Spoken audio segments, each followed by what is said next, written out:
Ciao a tutti ragazzi, bentornati a 101 Storie Zen. La storia di stasera si intitola Il miso acido. Il monaco cuoco Dairio, nel monastero di Bankei, decise di prendersi cura della salute del suo vecchio insegnante e di servirgli soltanto miso fresco, una pasta di soia mescolata con grano e lievito che spesso fermenta. Bankei, notando che il miso servito a lui era migliore di quello dei suoi allievi, domandò: Ma chi è di cucina oggi? Dairio fu mandato a chiamare e da lui Bankei seppe che, data la sua età e la sua posizione, doveva mangiare soltanto miso fresco. Allora disse al cuoco: Dunque tu pensi che non debba mangiare affatto? E detto questo, si alzò e entrò nella sua stanza e chiuse la porta a chiave. Dairio, seduto davanti alla porta, chiedeva perdono all'insegnante. Bankei non rispondeva. Per 7 lunghi giorni rimasero Dairio seduto fuori e Bankei chiuso dentro. Infine, per disperazione, un seguace gridò a Bankei: Tu puoi anche star bene, vecchio maestro, ma questo giovane discepolo deve pur mangiare, non può continuare a stare digiuno per l'eternità. Allora Bankei aprì la porta e sorrideva. Disse a Dairio: Io insisto per mangiare quello che mangia l'ultimo dei miei seguaci. Quando diventerai insegnante, ricordalo. Voglio che non te ne dimentichi. Questa storia insegna un grande, grande valore, il valore del rispetto, e la insegna con 3 figure principali. Abbiamo il cuoco, abbiamo il maestro Zen e abbiamo un seguace, un terzo seguace, che vedremo dopo uno dei ruoli più importanti. Dairio, il cuoco, non fa altro che volere il bene del proprio maestro, che in là con l'età sta affrontando quello che può essere magari, come per ogni magari anziano, la difficoltà per digerire o comunque gli acciacchi della vecchiaia. E che cosa vuole fare? Vuole decidere da solo cosa è meglio per il suo maestro. E per il suo maestro la cosa migliore è mangiare del miso fresco, quindi che non fermenti e che non diventi acido. C'è un problema di fondo: non c'è rispetto reale verso l'insegnante. 1. Il cuoco ha deciso in totale autonomia pensando di fare il bene del maestro. 2. Il bene del maestro coincide con il male agli altri seguaci che mangiano il miso acido. E questo è un grosso problema, perché tutto è partito da una bella e buona preoccupazione, una bella e buona azione di un allievo verso un suo insegnante, che ha portato in essere un altro problema: il male di altri suoi coetanei, di suoi seguaci, amici seguaci.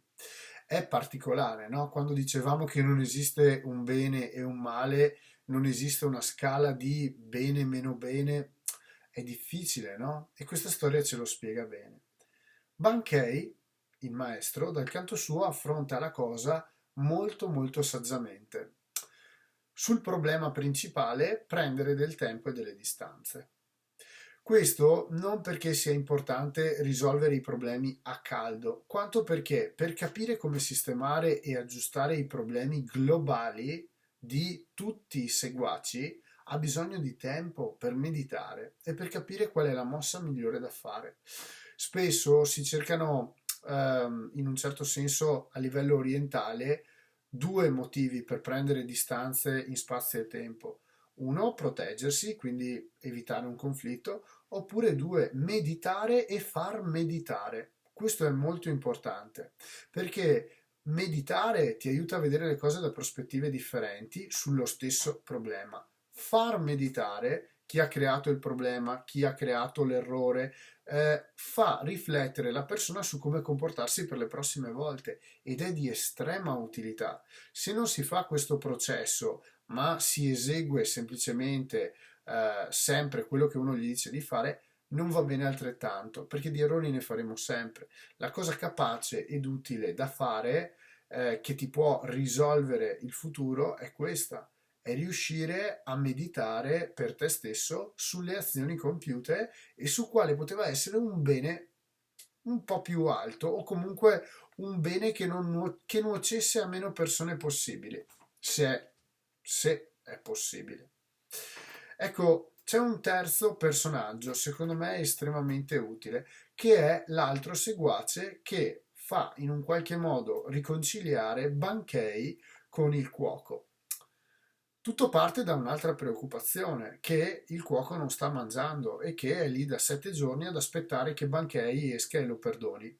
Non si tratta di negoziare il perdono, si tratta per questo seguace di prendersi cura dei suoi confratelli, dei suoi seguaci della stessa scuola. Ecco, è bello questo perché rappresenta quello che è il senpai perfetto, una persona che ha a cuore tutti quanti e che cerca di fare razionalmente, pensare e riflettere le figure che hanno un attimino avuto un piccolo dissidio, un piccolo problema. Teniamo sempre presente che il maestro ha le sue ragioni e che tante volte gli allievi possono anche non aver bisogno di conoscere, perché si spera sempre che agisca nel nostro interesse, verso un nostro bene e che comunque possa portarci a elevare ancora di più non solo il nostro spirito singolo, ma anche il suo. Quindi è un motivo, ripeto, di concerto per cui un insegnante ogni tanto cerca uno stacco in spazio o in tempo, quindi una distanza. Lo fa per riflettere, ma per farvi riflettere anche. Non perdete questo pezzettino di meditazione perché è sempre molto costruttivo.